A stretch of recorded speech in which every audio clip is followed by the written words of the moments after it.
A young woman in a wheelchair is abandoned by her millionaire father in an isolated field. A majestic white horse witnesses the scene and intervenes in a surprising way. This story of resilience and redemption will touch your heart, revealing family secrets and transforming lives forever. Prepare for an emotional journey that defies expectations and celebrates human resilience. Subscribe, leave a like, and comment where you're watching from. Twilight painted the luxurious Sterling mansion with orange hues, while Laura watched the expanse of the gardens from her bedroom window.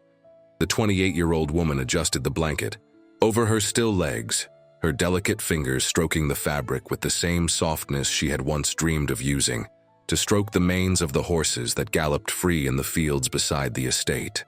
How long had it been since she felt the wind on her face during a ride? How long had it been since her father looked her in the eyes without that shadow of disappointment? The sound of tires at the mansion entrance interrupted her thoughts. It was him. Henry Sterling, real estate magnate, a man whose fortune was surpassed only by the coldness with which he treated his own daughter. What could he want at this hour? Laura felt a chill run down her spine when she heard the firm footsteps ascending the staircase. Normally, he didn't even bother to visit her upstairs. Laura. The grave voice echoed through the room before the door was even fully open. Put on something warm. We're going for a drive. Surprise washed over the young woman's face. A drive? After so long? Could it be that her father had finally decided to rebuild the ties long since broken? Where are we going, Dad? Laura's voice trembled slightly, divided between hope and distrust. It's a surprise, he replied with a smile that didn't reach his eyes. Something I've been planning for a long time. Under the cloak of night, the luxurious car drove down the winding road leading away from the coastal city. Laura watched the lights fade behind her through the window, giving way to a darkness punctuated only by the occasional moonlight on the pastures that lined the way. The silence inside the vehicle was broken only by the sound of the engine and the ticking of Henry's wristwatch. Are we going to Montgomery Stables? Laura ventured, vaguely recognizing the road that led to the oldest estate in the region, known for its prized horses. Not exactly.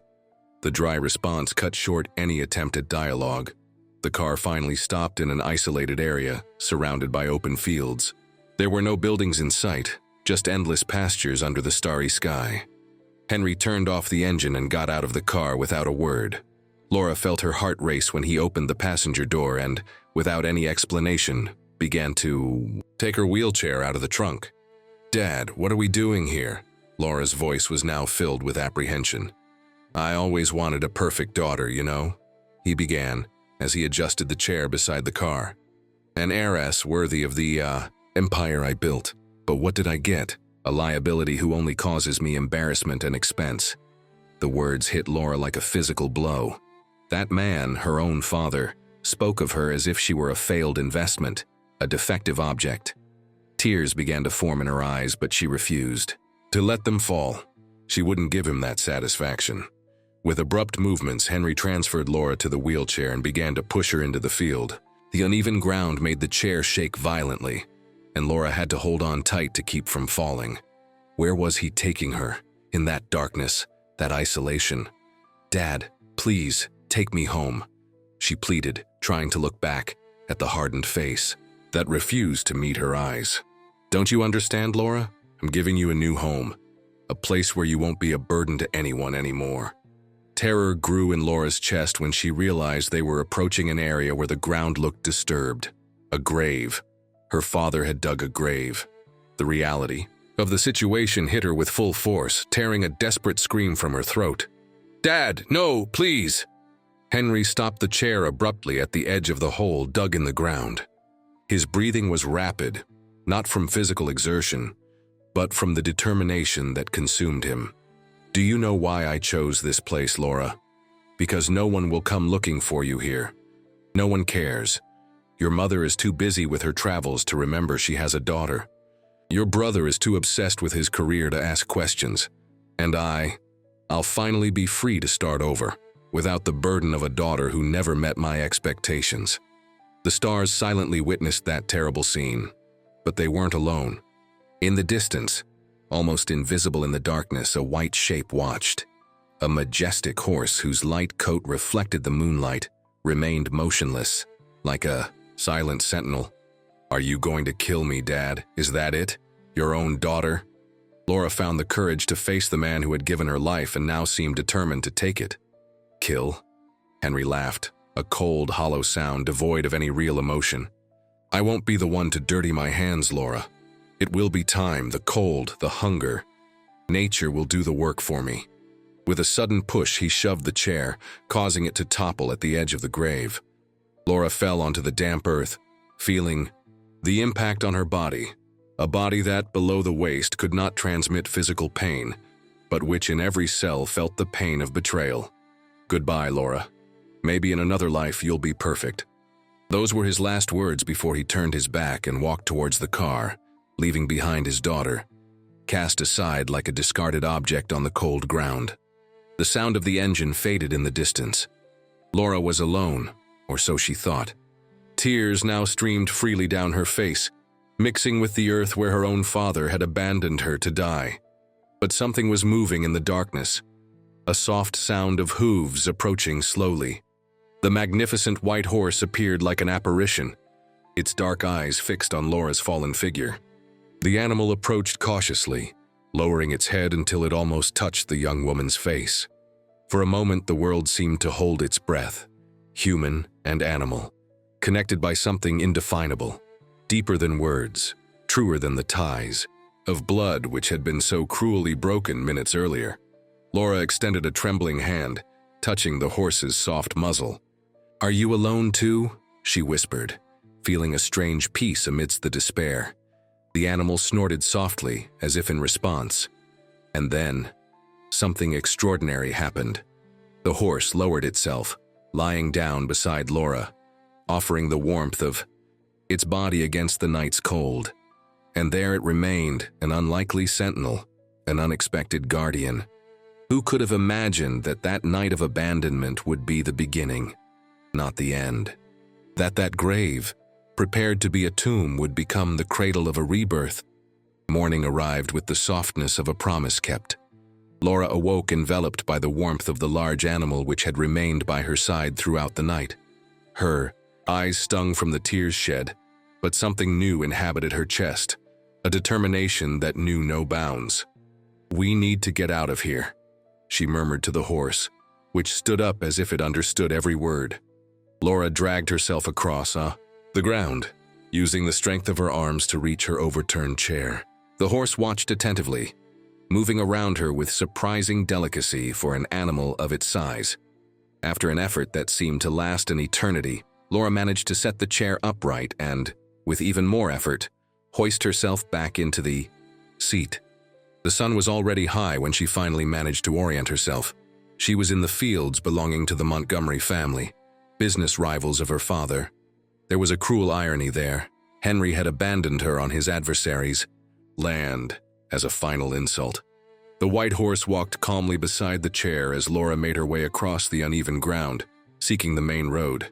Her body ached, her throat burned with thirst, but in her spirit there was a newly kindled fire that nothing could extinguish. "Why did you help me?" she asked the animal as if it could answer. "What did you see in me that my own father couldn't see?" The horse simply continued to accompany her, its silent presence more comforting than any answer could be. When they finally reached the road, Laura spotted a car approaching. She gathered her last strength to wave, pleading for help. The vehicle slowed and stopped. A middle-aged woman got out, her face a mask of astonishment upon finding a young woman in a wheelchair covered in dirt, accompanied by a magnificent white horse without harness or markings. "My God, what happened to you?" asked the woman, running towards her. "I need help," was all Laura managed to say before her strength completely abandoned her. Sophia Montgomery, a renowned veterinarian and owner of Montgomery Stables, would never forget that morning when she found a young stranger by the side of the road, accompanied by the Phantom, the legendary white horse who had escaped from his stables countless times over the years, without anyone being able to completely contain him. "She's waking up," the gentle voice reached Laura through the fog of unconsciousness. Her eyes opened slowly, adjusting to the soft light of the unfamiliar room. It wasn't a hospital.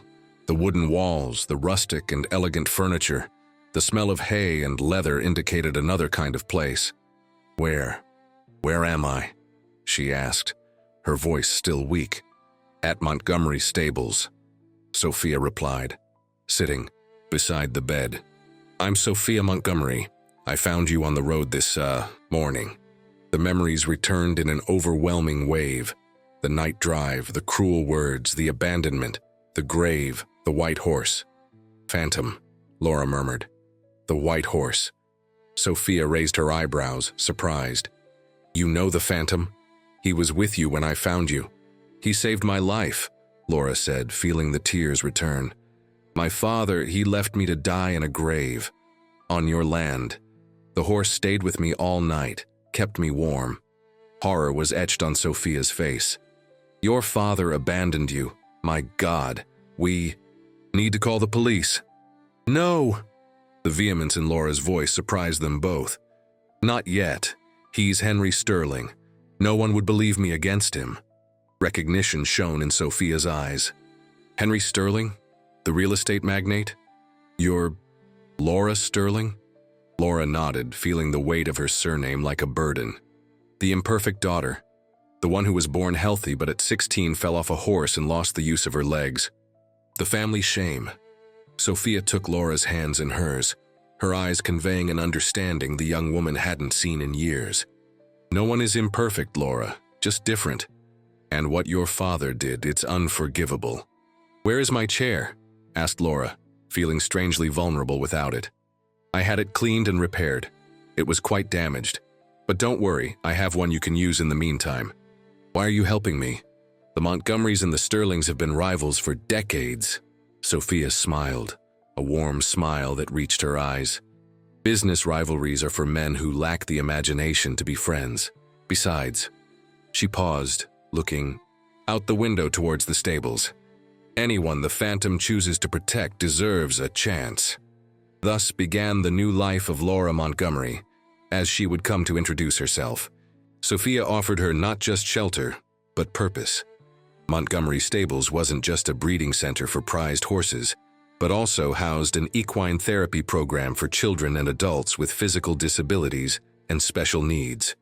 "You have a gift with them," Sophia observed a few weeks later, seeing Laura work with an autistic boy who, for the first time, had made eye contact while riding the horse. "The horses trust you. The children do too.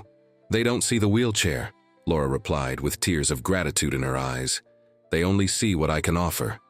The Phantom became her shadow, following her all over the stables, establishing a connection that intrigued everyone who witnessed it. The majestic animal, known for its aloof and independent nature, behaved like a loyal dog in Laura's presence.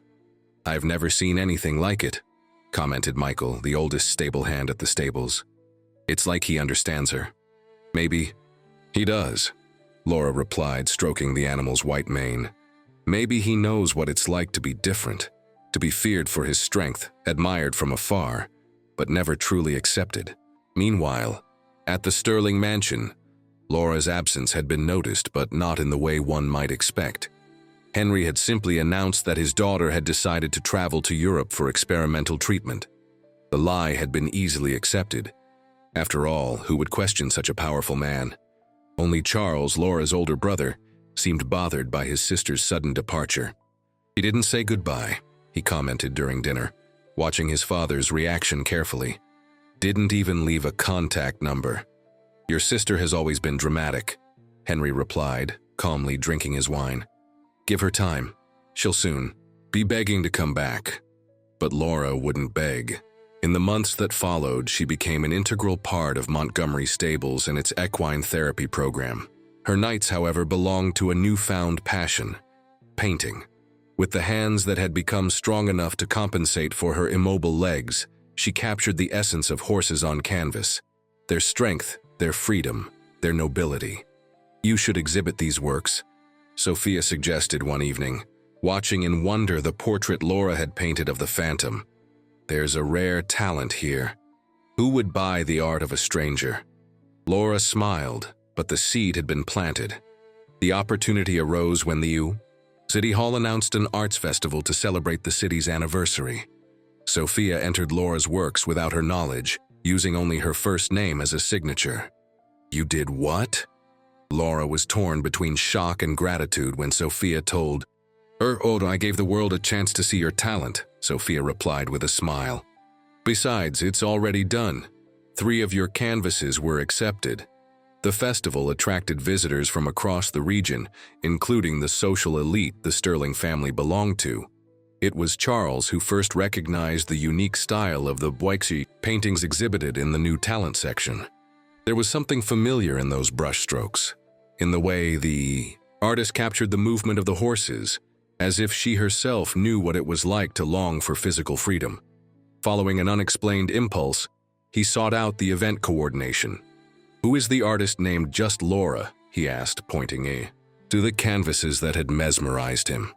Oh, she works at Montgomery Stables, replied the coordinator. A charming young woman. She's over there, talking with the veterinarian Sophia.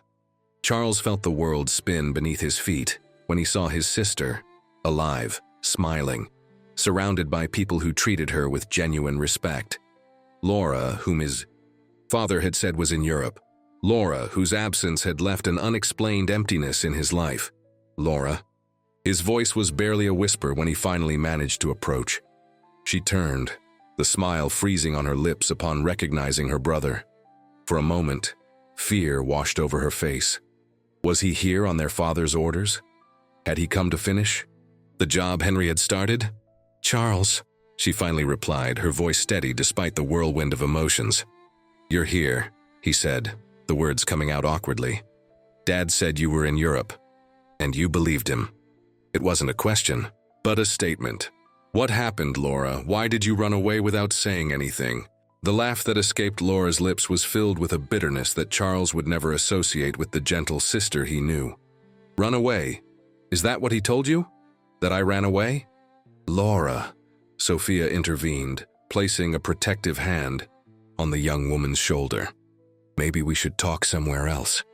Sophia's office at the stables became the setting for the revelation that would forever change the dynamics of the Sterling family.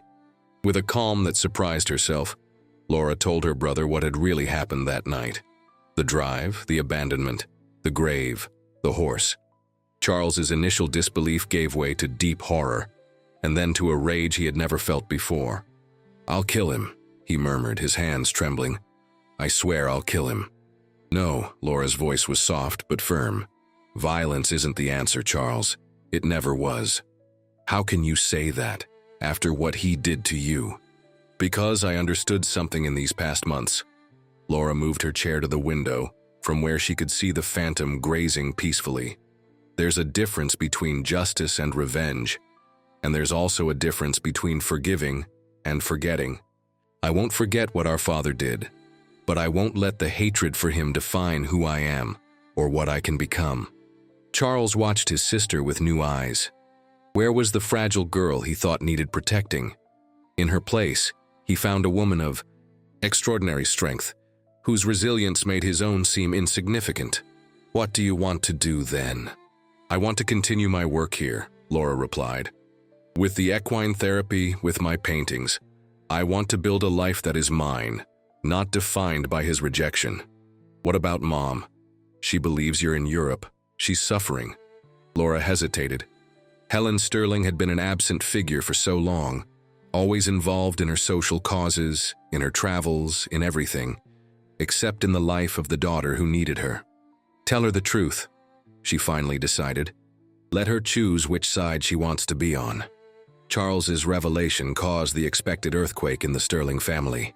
Helen, devastated and consumed by guilt for not having protected her daughter, confronted her husband with a fury that no one would have imagined existed in the always composed socialite. How could you? She screamed, throwing a framed wedding photograph at him. Our daughter, you tried to kill our daughter. Don't be dramatic, Henry replied, his mask of control beginning to crack. I knew someone would find her. I just wanted to teach her a lesson. A lesson? Helen's voice was pure contempt. What kind of lesson does a father teach a daughter by abandoning her to die? What kind of monster have you become? Henry. The answer came in the form of divorce, legal battles, and eventually, police investigation. Henry Sterling's empire began to crumble not from the external attacks of his competitors, but from the internal rot he himself had cultivated. Meanwhile, oblivious to the storms brewing, Montgomery Stables was celebrating unprecedented success. The equine therapy program, now coordinated by Laura, had expanded, serving children and adults from across the region. Her paintings, initially exhibited anonymously, were beginning to gain recognition. It was during the preparation for a charity exhibition in support of the equine therapy program that Laura received an unexpected visit from her mother. Helen seemed to have aged years in just a few months. Her face, once impeccably made up, now showed the marks of sleepless nights and days of crying. "Laura," she said, hesitant at the door of the makeshift studio at the stables. "May I come in?" The reunion was marked by tears, of regret, of forgiveness, of hope. Helen, stripped of her life of luxury by the divorce proceedings, found a new purpose alongside her daughter.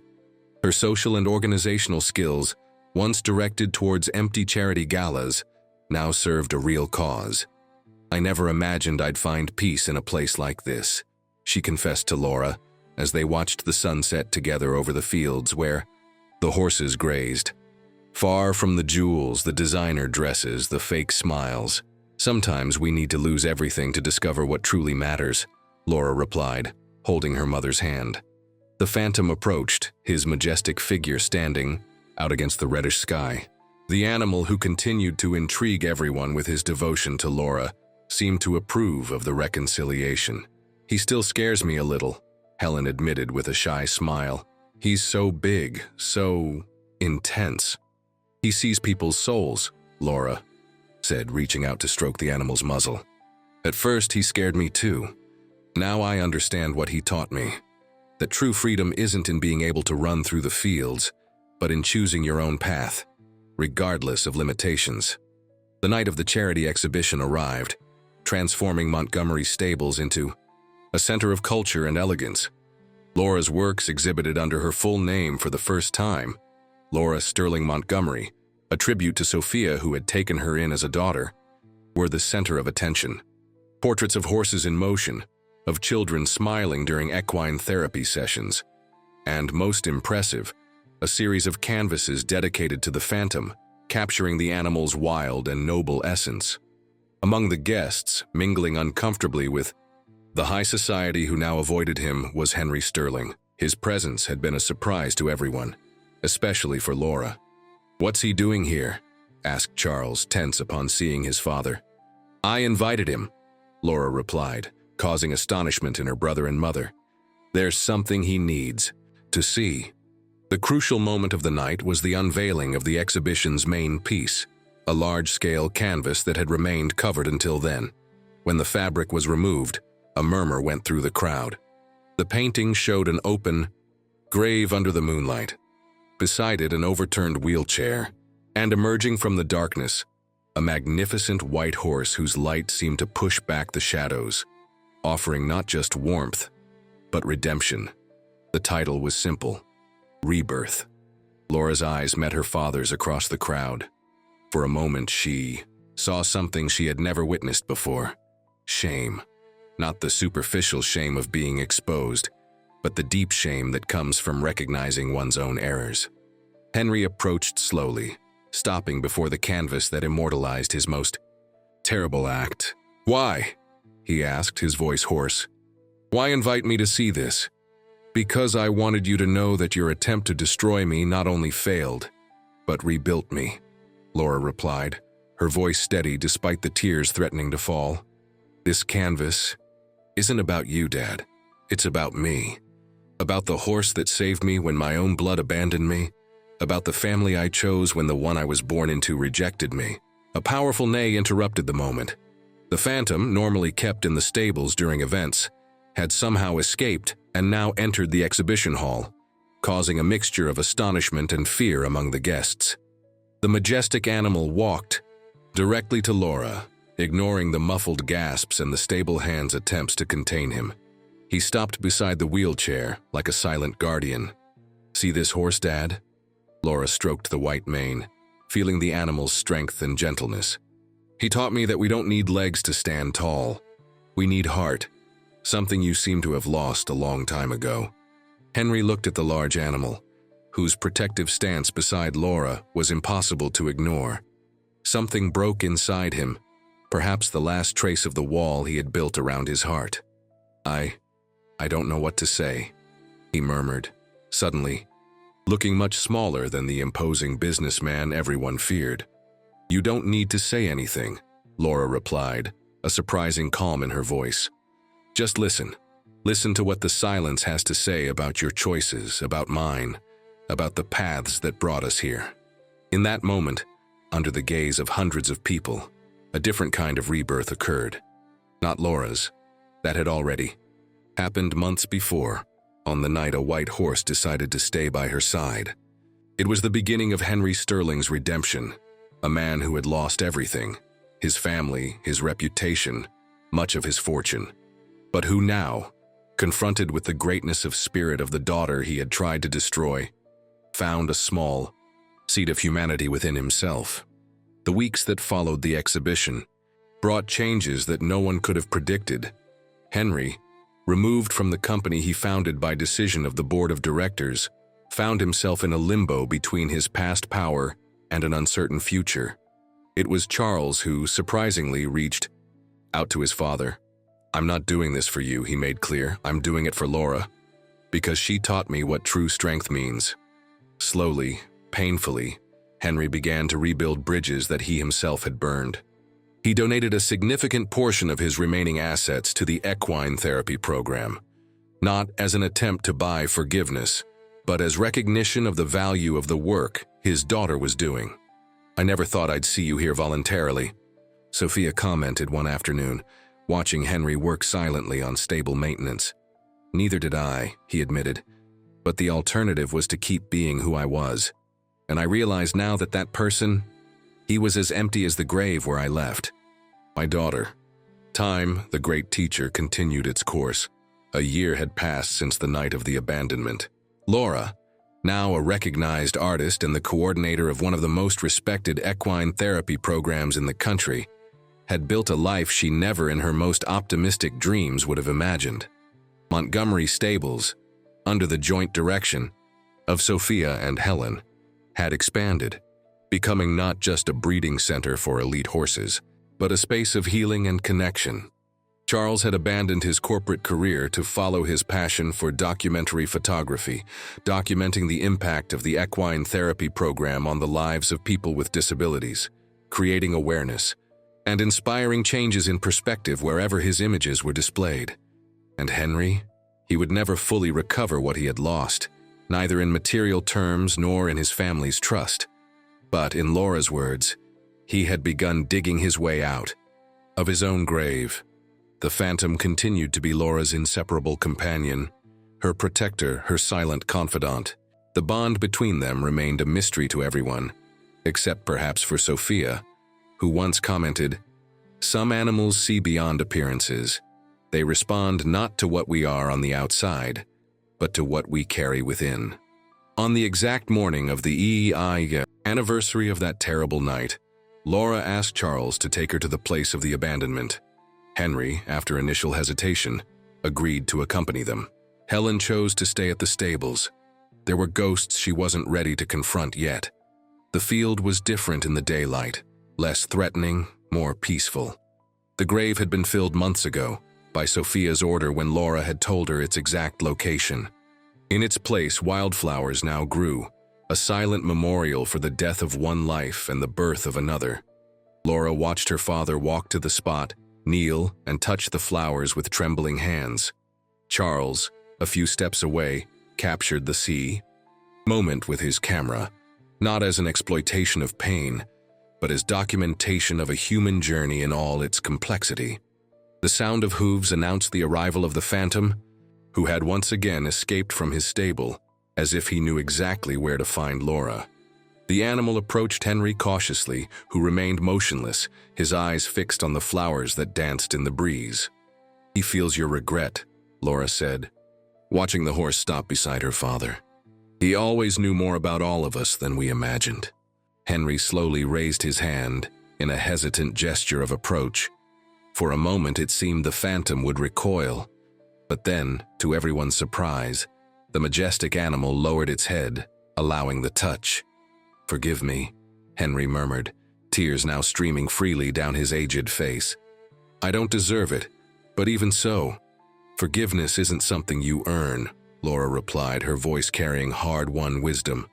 "It's something you receive as a gift, and something you give to yourself." That moment, captured by Charles's sensitive lens, later became his most acclaimed photograph. A man on his knees before the flowers that grew over his worst mistake, a magnificent white horse allowing his touch, and in the background, partially blurred but undeniably present, the silhouette of a woman in a wheelchair, not as a victim, but as a witness to a transformation that she herself had made possible. The story of Laura Sterling, from the grave to redemption, from abandonment to rebirth, spread first as a whisper and then as a shout. Her work with the equine therapy program and her paintings touched lives far beyond the limits of Montgomery stables. But for those who truly knew her, her greatest work of art was the family she rebuilt, not from blood or obligation, but from forgiveness and the conscious choice to love despite the scars. And the phantom? Some local stories say that he wasn't an ordinary horse, but a guardian spirit who appears to those who have been abandoned when they need protection most. Others insist he was just an extraordinarily sensitive animal. Laura smiled when she heard these theories, but kept her own truth guarded in her heart. "It doesn't matter what he was," she would say when asked. "What matters is what he taught me, that sometimes our greatest freedom comes from the moment we choose to stand by someone who needs us." And so, in the lands once divided by the rivalry of two families, a new tradition bloomed. Every month, under the light of the full moon, white horses are released to run freely through the fields where once there was a grave. And at the center of this ritual, a woman in her wheelchair, an artist whose most important canvas isn't hanging in any gallery but lives in the rebuilt spirit of every person her story touched. Because, as Laura discovered that terrible night so long ago, sometimes you have to lose everything to find what truly matters. Sometimes, it's in the deepest darkness that we find our true light. And sometimes, our saviors come in the most unexpected forms, like a majestic white horse, silent witness to our pain, faithful guardian on our journey home.